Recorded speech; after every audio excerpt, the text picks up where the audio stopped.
ശങ്കുണ്ണിയും കുട്ടനും എന്താ ഒഴിഞ്ഞു മാറി നിക്കണേ? ഞങ്ങള് തറവാട്ടംഗങ്ങളല്ലല്ലോ. ആണ്. എന്തിനാ അങ്ങനെ ചിന്തിക്കണേ? ഇങ്ങോട്ട് വന്ന് നിന്നോളൂ.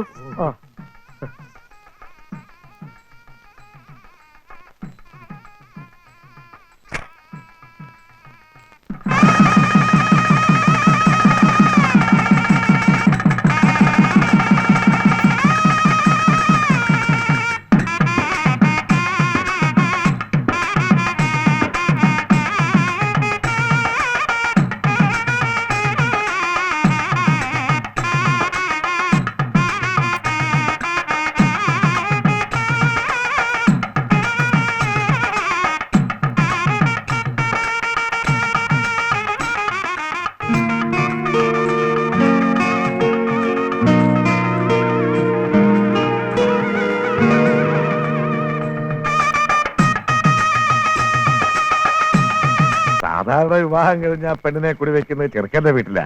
ഇവിടെയെല്ലാം ഒരിടത്ത് തന്നെ വിവാഹവും കുടിവെക്കലും പിന്നെ ഭർത്താവിന്റെ കുടികിടപ്പും എല്ലാം പണ്ട് മുതലുള്ള ചിട്ടയാ. ഈ തറവാട്ടിലെ പെണ്ണുങ്ങൾ ആരും ഭർത്താവിന്റെ വീട് കണ്ടിട്ടേ ഇല്ല. ഭർത്താക്കന്മാരെ കാണുന്നുണ്ടല്ലോ, മഹാഭാഗ്യം. കളിയാക്കുക അല്ലെന്റെ മീനു, തറവാട്ടിലെ ചിട്ടകളൊക്കെ അനുസരിച്ച് തന്നെ ഞാൻ വിവാഹം കഴിച്ച് സ്വത്തും പണമൊന്നും മോഹിച്ചിട്ടല്ല. പിന്നെന്താ, ആദ്യത്തെ നോട്ടത്തിൽ തന്നെ എനിക്ക് തന്നെ ബോധിച്ചടോ. എന്റെ ഭാഗ്യം. പയ്യാരത്ത് തറവാട്ടിലെ സംബന്ധക്കാരനാകാൻ കഴിച്ചത് മഹാഭാഗ്യമാണെന്ന് പറഞ്ഞു കേട്ടു. ആട്ടെ, എന്താ തറവാട്ടിലെ ആസ്തി? എനിക്കറിയില്ല, ഒക്കെ വല്യമാമയ്ക്ക് അറിയൂ. മറ്റുള്ള സംബന്ധക്കാർക്കും അറിയില്ല? ആരും വല്യമാമയോട് ചോദിക്കാറ് പോലും ഇല്ല. ഓ, അപ്പൊ ഇവിടെ എല്ലാം വല്യമ്മാവയാണ്. നേരെ കുറെ ആയി. ആ പിളക്കൊന്ന് കിടത്തണായിരുന്നു. എന്താ, അതിലും വല്യമാമയുടെ സമ്മതം വേണോ? യോ, എന്താ ഈ കാട്ടണേ? ഈ തറവാട്ടിലെ സിഗരറ്റ് വലിക്കേ? ഇതൊക്കെ ഇവിടെ നിഷിദ്ധാട്ടോ. അപ്പൊ ഇവിടെ ആരും ചേർത്ത് വലിക്കാറില്ലേ? ഇല്ലേ ഇല്ല. ദേ, ഈ മീശ പോലും ഇവിടെ പാടില്ല കേട്ടോ. മീശ വെച്ച് ആരെയും കണ്ടിട്ടുണ്ടോ ഇവിടെ? വല്യമാമയുടെ കണ്ണി പെട്ടാ. ഓ പിന്നെ, ജീവിതത്തിൽ ആകെയുള്ള സമ്പാദ്യമാ ഇത്. ഇതെടുക്കേ. ഓരോരോ നിയമങ്ങളെ. വേണമെങ്കിൽ ഇത് ഇങ്ങനെ താഴോട്ടാക്കാം. ആ, ഇനി ഇതും ഇവിടെ പാടില്ലെന്നാണോ മദ്യം? അയ്യോ, ഇതൊന്നും ഇവിടെ പാടില്ല കേട്ടോ. വല്യമാമ അറിഞ്ഞ എന്തൊക്കെ ഉണ്ടാവും എന്റെ പരദൈവങ്ങളെ. ഒന്നും ഉണ്ടാവില്ല എന്റെ മീനു. ഇത് കേന്ദ്ര സർക്കാർ രേഖാമൂലം അനുവദിച്ചു തന്നിട്ടുള്ളതാ. അതിനേക്കാൾ വലിയ പവറൊന്നും നിന്റെ വല്യമ്മാമക്കില്ലല്ലോ. നമസ്തസ്യൈ നമസ്തസ്യൈ നമസ്തസ്യൈ നമോ നമഃ. യാ ദേവി സർവഭൂതേഷു മാതൃരൂപേണ സംസ്ഥിതാം. ഭഗവതി രക്ഷിക്കണേ. കല്യാണത്തിന് വന്നിരുന്നില്ലേ? തന്റെ പേരെന്താന്നാ പറഞ്ഞേ? പറഞ്ഞില്ല. ഇല്ലേ? ഇല്ല, ചോദിച്ചില്ല, അതുകൊണ്ട് പറഞ്ഞില്ല. രസികനാണല്ലേ? അല്ല, രാമനാഥനാ. അപ്പൊ സംസ്കൃതത്തിൽ മാത്രമല്ല ഭരിതത്തിലും നിപുണനാണല്ലേ? കൂടെ നടക്കണുണ്ടല്ലോ. ഇതുപോലൊരു ഭരിതൻ തന്റെ നാവിന്ന് വന്നിട്ടുണ്ടോ? ഇന്ന് രാവിലെ ഒരെണ്ണം വന്നു, കുളക്കടവിൽ വെച്ച്. പടിക്കെട്ടിലപ്പടി വഴുക്കലാണല്ലോ. ഇവിടെ ആരോ താളി പിഴിഞ്ഞൊഴിച്ചത് അവിടെ ചോദിച്ചപ്പോ അബദ്ധം പറ്റി നമുക്ക് ആ കടവ് മാറിപ്പോയതാണെന്ന് ഞാൻ ആലോചിക്കാൻ വയ്യേ. എടോ, എന്നിട്ട് താൻ മാത്രമല്ലേ ചിരിച്ചുള്ളൂ? ഇതാ ഭരിതം. ഭരിതം സ്വയം രസിക്കാനുള്ളതല്ല, മറ്റുള്ളവരെ രസിപ്പിക്കാനുള്ളതാ. ശരിയാ. നല്ല ഉച്ചാരണ ശുദ്ധി. ആരാ സംസ്കൃതം പഠിപ്പിച്ചേ? സുബ്രഹ്മണ്യ ശർമ്മ. ആട്ടെ, ചോദിക്കാൻ മറന്നു. രാമനാഥൻ ഇവിടെ എവിടെയാ? കുറച്ചകലെയാ. എന്നാലും എനിക്ക് അങ്ങനെ നന്നായി അറിയാം. ഒരുപാട് കേട്ടിരിക്കണു. അതെങ്ങനെ? അതിപ്പോ വെളിച്ചപ്പാടിനെ എല്ലാവരും അറിയും, പക്ഷേ വെളിച്ചപ്പാടിന് എന്നാ ഈ വെളിച്ചപ്പാട് അങ്ങനെയല്ല. പത്മനാഭൻ നായരെ അറിയണവരെ പത്മനാഭൻ നായരും അറിയും. പറയാൻ പറ്റില്ലല്ലോ, മനുഷ്യനല്ലേ. ശകുന്തളയെ തിരിച്ചറിയാൻ ദുഷ്യന്തനൊരു മുദ്രമോതിരം വേണ്ടി വന്നു. ഫലിതം.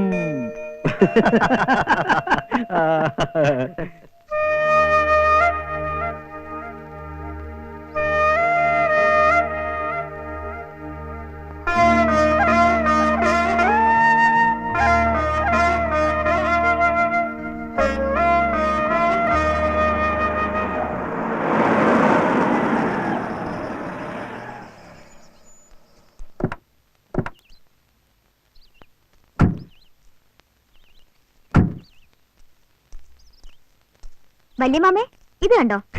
തറവാട്ട് വളപ്പിന്ന് കിട്ടിയതാ. ഇവിടെ ഇപ്പൊ ആരും കണ്ടവരും ഇല്ല, കേട്ടവരും ഇല്ല. എന്താ ഇത്? തറവാട്ടിൽ മദ്യപിക്ക്? ഒരുപക്ഷെ പുറത്തുനിന്ന് ആരെയും കൊണ്ടിട്ടതാവും. അതിനിപ്പോ ആരാങ്ങോട്ട് ധൈര്യപ്പെടുക? പിന്നെ ഇത് ഉപയോഗിച്ചത് ആരാ?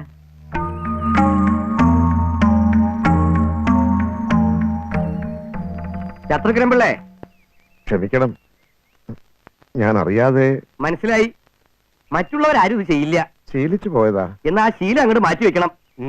മനസ്സിലായോ കാർത്തിയായനി? എന്തോ ഇതൊന്നും ഇവിടെ നടപ്പില്ലാന്ന് മരുമകനെ പറഞ്ഞ് മനസ്സിലാക്കുക.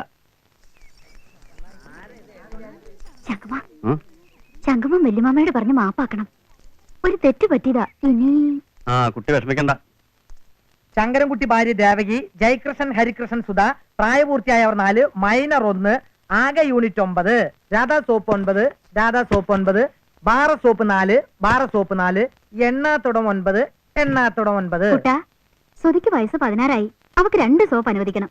അയ്യോ 18 വയസ്സാകാതെ സോപ്പ് കൂടുതൽ കൊടുക്കാൻ വകുപ്പില്ല, എടുത്തു മാറ്റണം. ഗോവിന്ദൻകുട്ടി ഭാര്യ ഗോമതി, മക്കൾ രാഗിണി, സുമതി, ആകെ യൂണിറ്റ് 8, ആകെ 8. നാണിക്കുട്ടി സംബന്ധക്കാരൻ മാധവൻ നായർ, മക്കൾ രാമകൃഷ്ണൻ, ശേഖരൻ, പപ്പ, യൂണിറ്റ് 7, യൂണിറ്റ് 7, കുട്ടാ യൂണിറ്റ് ഒരു സോപ്പ് കൂടി താടാ. അതങ്ങ് പള്ളിയിൽ പോയി പറഞ്ഞ മതി, ഇപ്പൊ എടുത്തോണ്ട് പോ. കളയില്ലേ. മമ്മൂട്ടി സംബന്ധക്കാരൻ വാമന നമ്പൂതിരി, സന്തതികളില്ല, യൂണിറ്റ് 4. എന്റെ തിരുമേനിക്ക് തേച്ചു കുളിക്കാൻ കുറച്ച് എണ്ണ കൂടി താടാ കുട്ടാ. അയ്യോ കാരണവരുടെ സ്പെഷ്യൽ ഓർഡർ വേണം. കുട്ടാ പഞ്ചസാര നിരോധനം. എന്താ മീനു ഇത്? ഇവൻ തറവാട്ടിൽ പലചരക്ക് പിടി നടത്തുക? ഏയ് അല്ല, ഇതാ പടി വിതരണം. കുടുംബത്തിലെ അംഗസംഖ്യ അനുസരിച്ച് ഓരോ മാസത്തേക്കുള്ള സാധനങ്ങളുടെ വിതരണ വരിക. ഓ, കുട്ടാ ഞങ്ങൾക്കുള്ള മാസപ്പടി എടുത്തോളൂ. ആ മീനാക്ഷി സംബന്ധക്കാരൻ ചത്തു. സംബന്ധക്കാരൻ ചത്തോ? അയ്യോ സോറി കേട്ടോ, ശത്രു. മക്കളില്ല, യൂണിറ്റ് 4. 4 സോപ്പാ? നിങ്ങൾ 2 ആളല്ലേ ഉള്ളൂ. ആളൊന്നുക്കും മാസം 2 സോപ്പാ. പട്ടാള ക്യാമ്പിൽ ഇത് കൂടുതലുണ്ടല്ലോ. ഈ ക്യാമ്പിൽ ഇത്ര ഉള്ളൂ. മേടിക്കണം മാഷേ. എനിക്കിത് മാത്രല്ല പണി. മില്ലി പോണം, സ്റ്റോർ കീപ്പർ കം ഡ്രൈവറാ. മേടിച്ചോ. അപ്പൊ കൂടുതൽ വേണമെങ്കിലോ? അംഗസംഖ്യ കൂട്ടണം. അത് എത്ര വേണമെന്ന് വെച്ചാകാം. അതിനോട് യാതൊരു നിയന്ത്രണമില്ല. മീനു കേട്ടില്ലേ പറഞ്ഞത്? കേട്ടു. അതല്ലടി പറഞ്ഞത്. പറഞ്ഞുണ്ടോ? തഞ്ചപ്പെടും മീനു. ആട്ടെ, ഇനി വല്ലതും ആവശ്യമുണ്ടെങ്കിലോ? മനസ്സിലായി. രാവിലത്തെ അനുഭവം ഓർമ്മയുണ്ടല്ലോ. സുഖായ തേച്ചുളി, മൃഷ്ടാന ഭോജനം, നല്ല അന്തിയുറക്കം, ഇതൊക്കെ പോരെ. വെറുതെ ഓരോ ഇടാകൂടങ്ങൾ ഉണ്ടാക്കണ്ട കേട്ടോ.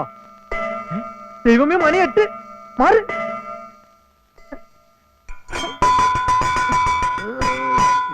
ഓ എന്താണോ ഇത്? ഇത് പ്രാതലുള്ള വല്ല വേ വിട്ടോ. എന്റെ അമ്മോ, ഇത് മറ്റൊരു പട്ടാളമാരക്കാണല്ലോ. പറഞ്ഞുണ്ടോ? എത്ര കഴിഞ്ഞ പച്ചവെള്ളം പോലും കിട്ടില്ല കേട്ടോ. എനിക്ക് മില്ലി പോണം. കൃത്യം 9 മണിക്ക് പടപ്പുറപ്പെടാ.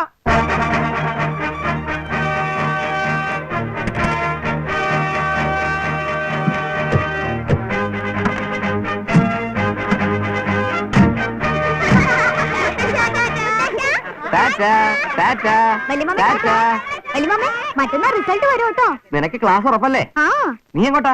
ലൈബ്രറിയിലേക്ക്.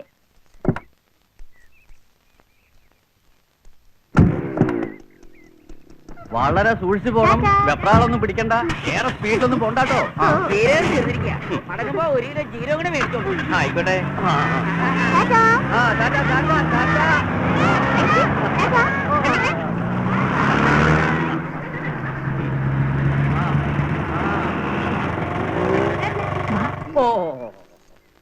ഇതെന്താ യുദ്ധക്കളത്തിലേക്കുള്ള പുറപ്പാടാ? എന്താ തറവാട്ടിലെ സേനാബലം കണ്ട് അസഹ്യ തോന്നുന്നുണ്ടോ? കണ്ണൊന്നും പെട്ടേക്കരുത് കേട്ടോ. ഒരു ശക്തിമാൻ ട്രക്ക് നാളെ എനിക്കും വേണ്ടി വരും.